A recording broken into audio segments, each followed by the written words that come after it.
Hello नमस्कार दोस्तों, एक बार फिर से स्वागत है आपका हमारे चैनल हॉस्पिटल नौकरी पर।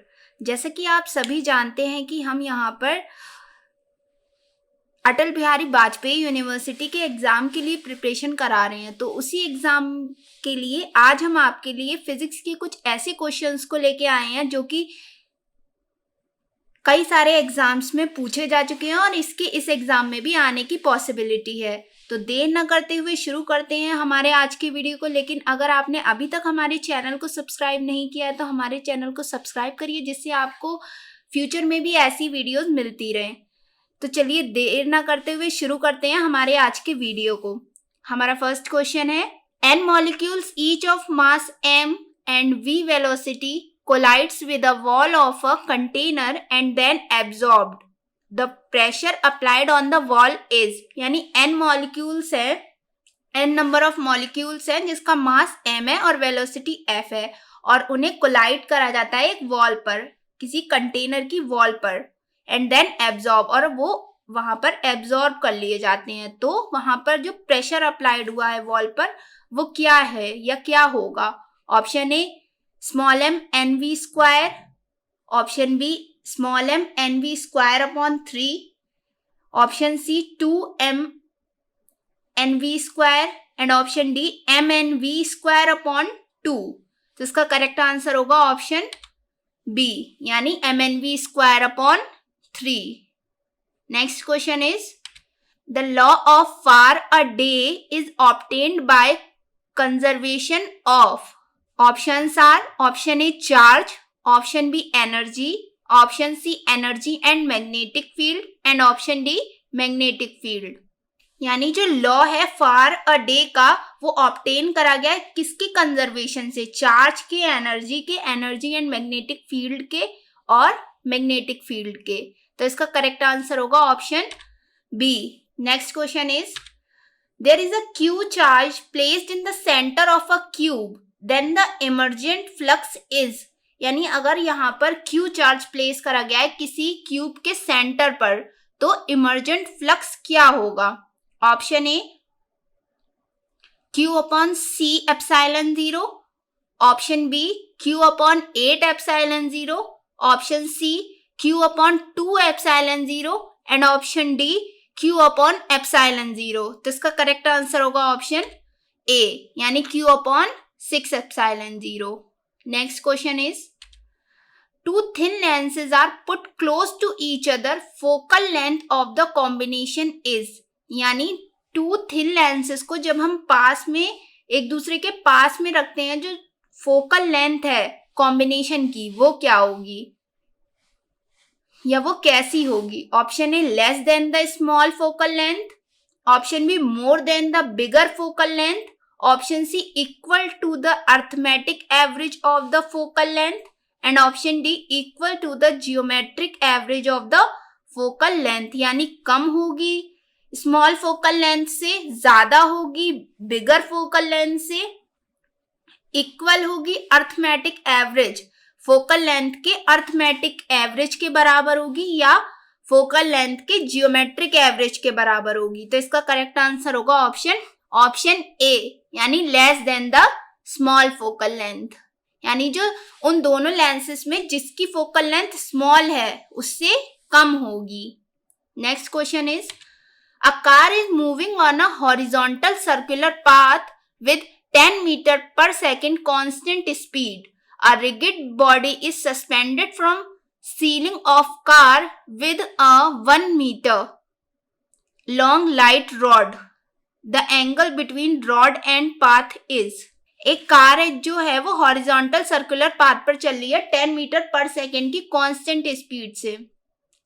एक रिगिड बॉडी सस्पेंड करता है एक रॉड को, 1 मीटर लॉन्ग लाइट रॉड को कार से, कार की सीलिंग से। तो the angle between rod and path is, जो एंगल बनेगा रॉड और पाथ के बीच में वो कितना होगा? Option A 60 degree, option B 45 degree, option C 30 degree, and option D 0। जिसका करेक्ट आंसर होगा ऑप्शन बी, यानी 45 degree. Next question, two sources of E1 and E2 electromagnetic force R1 and R2 internal resistance are connected in the parallel combination. The electromagnetic force of the combination is. यहाँ पर दो sources है E1 और E2 जिनका electromagnetic force R1 और R2 है. Internal resistance R connected in the parallel combination और वो पैरेलल कॉम्बिनेशन में जुड़े हुए हैं. तो जो EMF है कॉम्बिनेशन का वो क्या होगा? Option A E1 E2 upon E1 plus E2. Option B E2 R1 plus E1 R2 upon R1 plus R2. Option C E1 R1 plus E2 R2 upon R1 plus R2. And option D E1 plus E2 upon 2. तो इसका correct answer होगा option B, यानी E2 R1 plus E1 option B E2 R1 plus E1 R2 upon R1 plus R2. In a AC circuit, R is equals to 0 ohm, XL is equals to 8 ohm and XC is equals to 6 ohm. Phase difference between voltage and current is. एक AC circuit है जिसमें R जो है वो जो resistance है वो 0 ओम है, XL जो है वो 8 ओम है और जो XC है वो 6 ओम है. तो आपको बताना है वोल्टेज और करंट के बीच में जो फेज डिफरेंस है वो क्या होगा. Option A 11 degree, option B 90 degree, option C 37 degree and option D 12 degree. तो इसका करेक्ट आंसर होगा ऑप्शन बी, यानी 90 degree. Next question is ratio of radius of two soap bubbles is 2:1. 2:1. Then the ratio of their axis pressure is. Ratio of radius of two soap bubbles, यानी दो soap bubbles हैं जिनका radius का जो ratio है वो 2:1 है. और आपको क्या पूछा गया है, जो एक्सिस प्रेशर है उसका रेशियो कितना होगा. Option A 2:1, option B 4:1, option C 1:4 and option D 1:2. तो इसका करेक्ट आंसर होगा ऑप्शन डी, यानी 1:2. Next question is ratio of sound velocities is H2 and O2 will be. यानी आपको साउंड वेलोसिटीज का रेशियो बताना है H2 और O2 में. Option A 32:1, option B 1:4, option C 16:4 and option D 4:4. And the correct answer is 4:4, यानी option D. Next question is in which of the waves the energy is not propagated. यानी नीचे दिए गई waves में से कौन सी energy propagate नहीं करती है. Option A electromagnetic waves, option B longitudinal waves, option C stationary waves and option D transverse waves. तो इसका करेक्ट आंसर होगा स्टेशनरी वेव्स, यानी option C. Next question is a body of 2 kilogram mass is moving under a force. Relation between time and displacement is x is equals to t cube upon 3, where x in meter and t in time. Work done in first 2 seconds is. यानी एक body है जो कि 2 kilogram mess की है और वो एक फोर्स में मूव कर रही है. आपको यहाँ पर रिलेशन दे रखा है टाइम और डिस्प्लेसमेंट का जो कि है x is equals to t cube upon 3, जहां पर जो x है वो मीटर में है और जो t है वो टाइम है. तो जो वर्क हुआ है फर्स्ट 2 सेकेंड्स में वो आपको बताना है. ऑप्शंस हैं 1.6 joule, option B 16 joule, option C 160 joule and option D 1600 joule. And the correct answer is option B, यानी 16 joule. A uniform chain of L length and M mass, 2/3 part of chain is on a frictionless table and 1/3 part is vertically suspended. Work done to pull the whole chain on table is.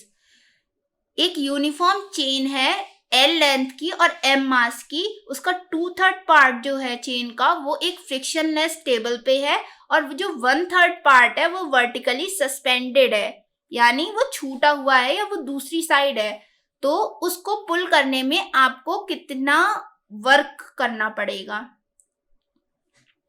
Options है mgl/18, option B mgl/9, option C mgl/6 and option D mgl/3। तो इसका correct answer होगा option A, यानी mgl/18।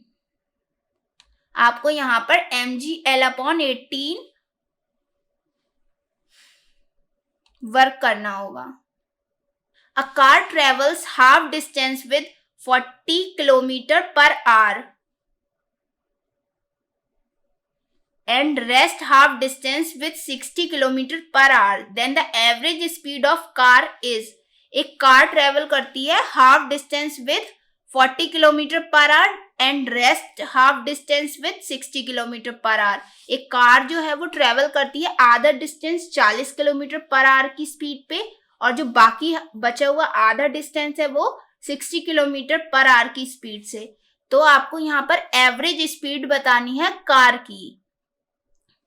Option है 60 km/h, option B 52 km/h, option C 48 km/h and option D 40 km/h।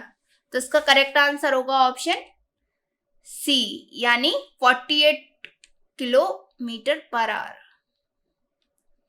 Next question is, two particles are moving with same velocities in the circular paths of r1 and r2 radius, then the ratio of their centripetal forces is। यानी यहाँ दो particles हैं जो कि same velocities के साथ move कर रहे हैं सर्कुलर पाथ्स में, जिनकी जो रेडियस है वो r1 और r2 है। तो आपको यहाँ पर सेंट्रीपिटल फोर्सेस का जो रेशियो है वो आपको बताना है। ऑप्शन से r2/r1, option B √r2/r1, option C r1/r2 का whole square and option D r2/r1 का whole square. And the correct answer is option A, यानी r2/r1। जो कॉन्ट्रिसिपल फोर्सेस होगा उसका जो फॉर्मूला बनेगा वो यहाँ पर r2/r1 के अकॉर्डिंग बनेगा। Next question is, number of electrons in the uranium nucleus is. अब यहाँ पर आपको इसका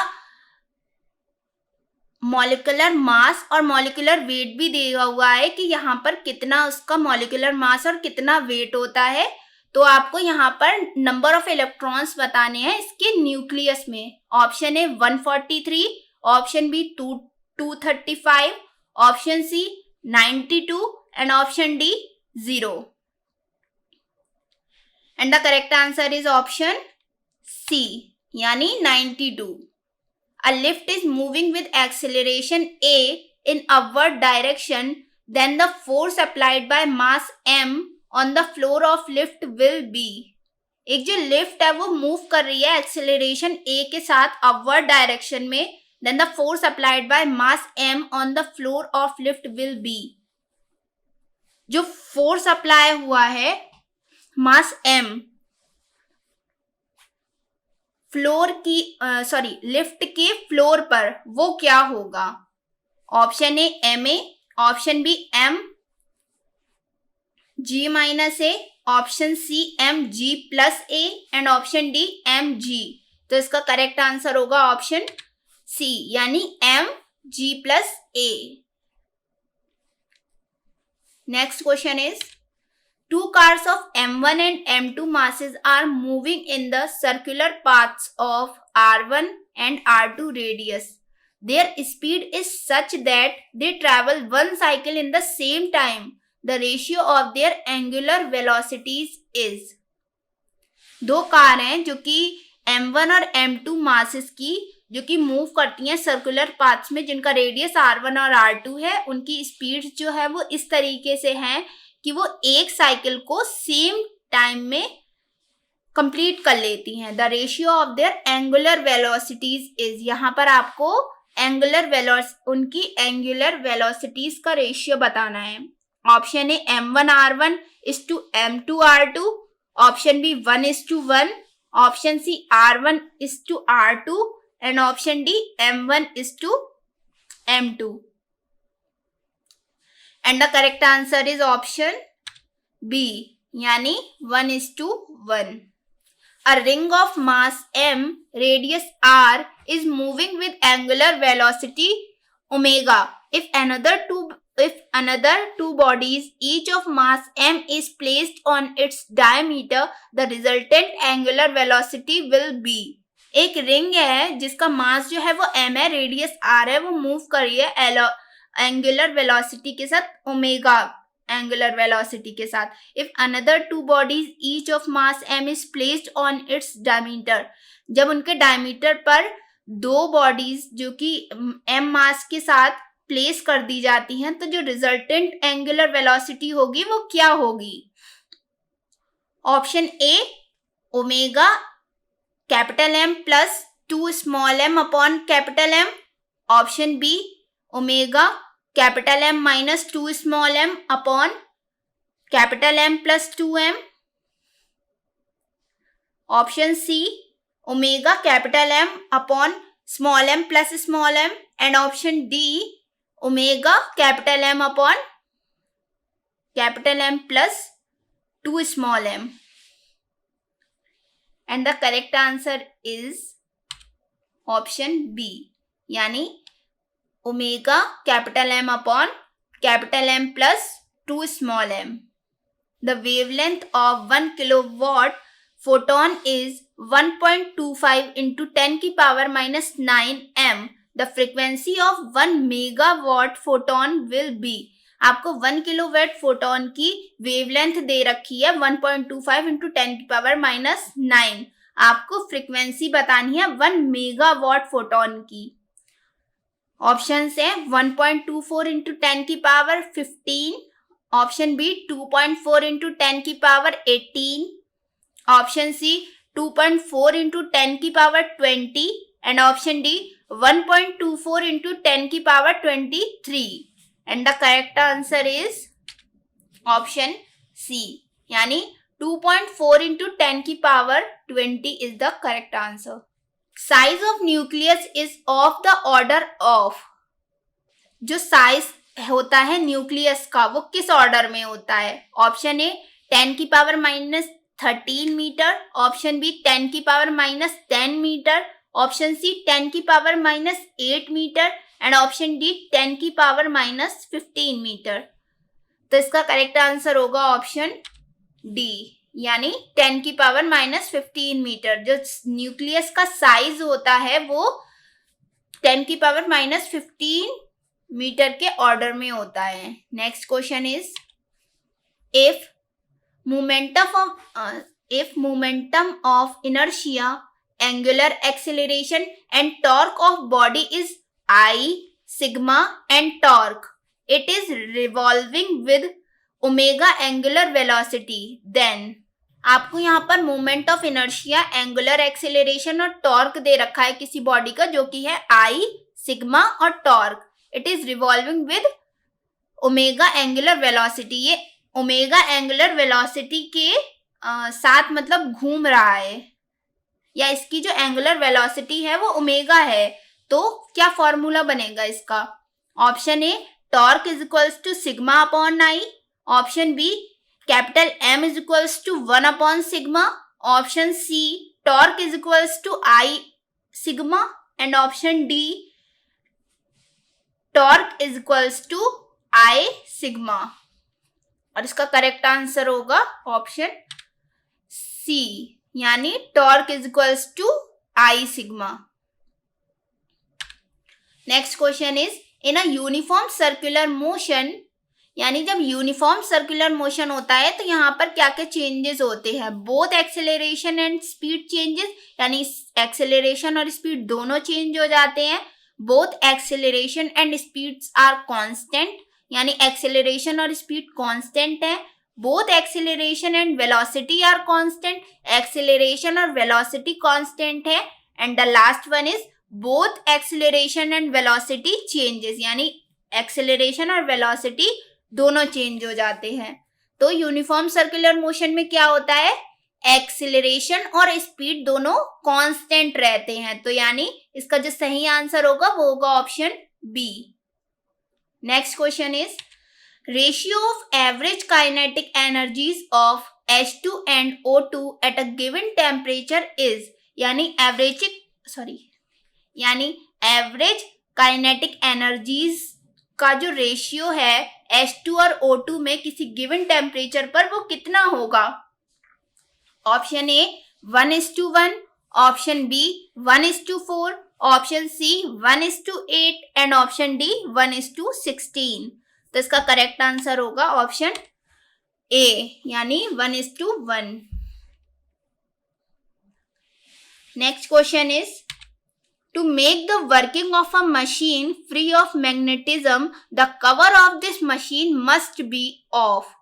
किसी मशीन को फ्री ऑफ मैग्नेटिज्म रखने के लिए उसका कवर जो है वो कौन से सब्सटेंस का बना होना चाहिए। Option A non magnetic substance, option B diamagnetic substance, option C paramagnetic substance and option D ferromagnetic substance. तो जो ऑप्शन सी और ऑप्शन डी हैं वो तो स्ट्रांगली अटैच हो जाते हैं मैग्नेट से, और जो डायमैग्नेटिक सब्सटेंस होता है वो बहुत ही तेज से रिपल्स होता है नॉर्मल मतलब मैग्नेट से। तो इसका जो करेक्ट आंसर होगा, अब क्या बचा यहाँ पर, ऑप्शन ए बचा है। तो इसका जो करेक्ट आंसर होगा वो होगा ऑप्शन ए, यानी non magnetic substance. Next question is lambda A, lambda B and lambda R are the wavelength of K alpha, K beta and K R lines of X-ray spectrum. Then यानी यहाँ पर आपको तीन raise जो है x ray के जो spectrum है उसमें जो तीन लाइंस बन रही हैं, यानी K अल्फा, K बीटा और K R, उनकी जो वेवलेंथ है वो आपको दे रखी है lambda alpha, lambda beta and lambda R. तो आपको बताना है कि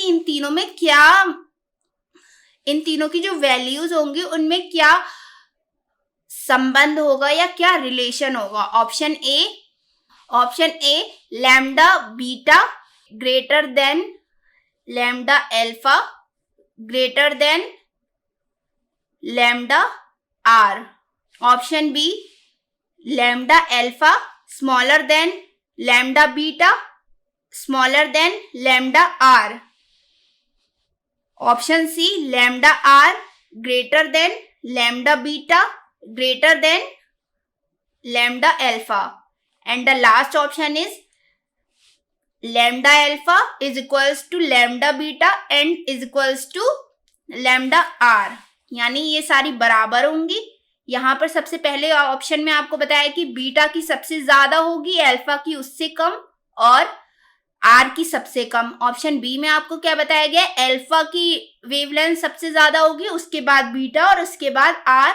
ऑप्शन सी में बताया गया आर की वेवलेंथ सबसे ज्यादा होगी, then beta and then alpha, और लास्ट ऑप्शन में आपको बताया गया कि तीनों की वेवलेंथ एक जैसी होंगी।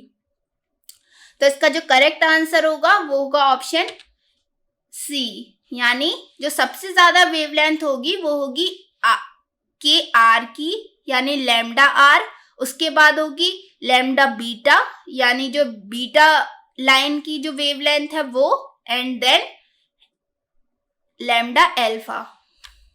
Next question is angular momentum of electron of H atom is proportional to, angular momentum किसी भी इलेक्ट्रॉन का H एटम में प्रोपोर्शनल होता है। Option A 1:r, option B 1/√r, option C √r and option D r²। आपको यहाँ पर पूछा है कि किसी H एटम में किसी इलेक्ट्रॉन का एंगुलर मोमेंटम जो होता है वो किसके प्रोपोर्शनल होता है। तो इसका करेक्ट आंसर होगा ऑप्शन सी, यानी √r। Next question is, in a diode valve, the state of saturation can be obtained easily by, यानी किसी भी डायोड वॉल्व में जो स्टेट होती है सैचुरेशन की, उसे हम किस तरीके से प्राप्त कर सकते हैं? Option A high plate voltage and high filament, option B low filament current and high plate voltage, option C low plate voltage and high plate temperature, and the last option is high filament current and high plate voltage. यानी high plate, first option में क्या कहा गया है कि जो plate का voltage है वो हाई हो और फिलामेंट करंट हाई हो। सेकेंड कंडीशन में लो करंट जो है वो लो कर दिया गया है और जो वोल्टेज है वो हाई कर दिया गया है, प्लेट का जो वोल्टेज है। ऑप्शन सी में लो प्लेट वोल्टेज, जो प्लेट का वोल्टेज है वो लो कर दिया है और जो टेम्परेचर है वो हाई रखा है। एंड द लास्ट ऑप्शन में हाई फिलामेंट करंट, यानी फिलामेंट का करंट भी हाई है और जो प्लेट का वोल्टेज है वो भी हाई है। तो इसमें करेक्ट ऑप्शन क्या होगा? इसका करेक्ट ऑप्शन होगा ऑप्शन बी, यानी लो फिलामेंट करंट और हाई प्लेट वोल्टेज। जब फिलामेंट में जो करंट है वो लो होगा और जो प्लेट का वोल्टेज है वो हाई होगा, तो उस कंडीशन में हम सैचुरेशन की स्टेट को इजीली ऑब्टेन कर सकते हैं किसी भी डायोड वॉल्व में। Next question is, a magnet is dropped in a long copper tube vertically, the acceleration of magnet. किसी भी मैग्नेट को जब ड्रॉप करा जाता है एक कॉपर ट्यूब में vertically, the acceleration of magnet, जो एक्सेलरेशन होगा मैग्नेट का वो कितना होगा? Option A equal to G, option B less than G, option C 0 and option D greater than G. यानी जी के बराबर होगा, जी से कम होगा, 0 होगा या जी से ज्यादा होगा। तो इसका करेक्ट आंसर होगा ऑप्शन सी, यानी 0। ना वो जी के बराबर होगा, ना जी से ज्यादा होगा, ना ही जी से कम होगा। जो एक्सेलरेशन होगा मैग्नेट का वो 0 होगा। Next question is, joule second is unit of. Joule second किसकी यूनिट होती है? रोटेशनल पावर की, एंगुलर मोमेंटम की, रोटेशनल एनर्जी की और टॉर्क की। तो इसका करेक्ट आंसर होगा ऑप्शन बी, यानी जो जूल सेकंड यूनिट होती है वो एंगुलर मोमेंटम की यूनिट होती है। अ 3 coulomb charge with 3000 N force in a uniform electric field, the distance between 2 points is 1 centimeter. Potential difference will be। एक यूनिफॉर्म इलेक्ट्रिक फील्ड में 3 कूलम का चार्ज लगाया जाता है 3000 न्यूटन फोर्स के साथ। The distance between 2 points is 1 centimetre. जो distance है उन 2 पॉइंट्स की वो 1 सेंटीमीटर है। तो आपको यहाँ पर पोटेंशियल डिफरेंस बताना है। Option A 9000 volt, option B 1000 volt, option C 90 volt and option D 10 volt. तो इसका करेक्ट आंसर क्या होगा? इसका करेक्ट आंसर होगा ऑप्शन डी, यानी 10 वोल्ट। जिसमें पोटेंशियल डिफरेंस निकलेगा वो 10 वोल्ट निकलेगा। Next question is, 1000 drops each V volt are combined to form a big drop, then the potential of the drop will be how many times? यानी 1000 drop जिनमें हर एक का volt V है, combine करके एक बड़ी ड्रॉप बनाई जाती है। Then the potential of the drop will be how many times. जो पोटेंशियल होगा ड्रॉप का वो कितने टाइम बढ़ जाएगा या कितना ज्यादा हो जाएगा या कितने गुना हो जाएगा। Options are option A 1, option B 10, option C 100 and option D 1000। तो इसका करेक्ट आंसर क्या होगा? इसका करेक्ट आंसर होगा ऑप्शन सी, यानी 100 टाइम्स। जो पोटेंशियल है वो 100 टाइम्स बढ़ जाएगा। Next question is, a plane is revolving around the earth with 100 kilometre per hour speed at a earth. The changes in the velocity as it travels half circle is। यानी एक plane है जो कि अर्थ के around घूम रहा है 100 kilometre per our की स्पीड से। The changes in the velocity as it travels half circle, जो चेंज होगा वेलोसिटी में हाफ सर्कल, जब वो हाफ सर्कल पूरा कर लेता है या वो हाफ सर्कल ट्रेवल करता है तो जो चेंज होगा उसकी वेलोसिटी में वो कितना होगा। Option A 100√2 kilometre per hour, option B 150 kilometre per hour, option C 200 kilometre per hour and the last option is 0। तो इसका करेक्ट आंसर क्या होगा? इसका करेक्ट आंसर होगा ऑप्शन सी, यानी 200 kilometre per hour. Next question is a mono atomic gas R is equals to 5/3 and a diatomic gas R is equals to 7/5 are mixed in equal ratio, then the R of mixture will be। यहाँ पर एक mono atomic gas है और एक die atomic gas है जिनकी आपको R की वैल्यू दे रखी है 5/3 और 7/5। इन्हें मिक्स करा जाता है तो आपको जब मिक्स करने के बाद जो R की वैल्यू है उस मिक्सचर की वो कितनी हो जाएगी। Option A 3.07, option B 1.53, option C 1.5 and option D 1.4। तो जिसका करेक्ट आंसर होगा वो होगा ऑप्शन सी, यानी 1.5। तो फ्रेंड्स ये था हमारा वीडियो जिसमें हमने बात करी फिजिक्स के कुछ ऐसे क्वेश्चंस के बारे में जिनके आपके एग्जाम में आने की पॉसिबिलिटी है, और आशा करते हैं कि आपको ये वीडियो पसंद आया होगा और आपके एग्जाम में ये आपको बहुत हेल्प करेगा। अगर आपको वीडियो पसंद आया हो तो वीडियो को लाइक और शेयर करें। साथ ही अगर आप चैनल पर नए हैं और ऐसी ही और भी वीडियोस देखना चाहते हैं तो हमारे चैनल को सब्सक्राइब करें और जुड़े रहें हमारे चैनल हॉस्पिटल नौकरी के साथ। वीडियो में आप अंत तक बने रहे उसके लिए आपका बहुत बहुत धन्यवाद।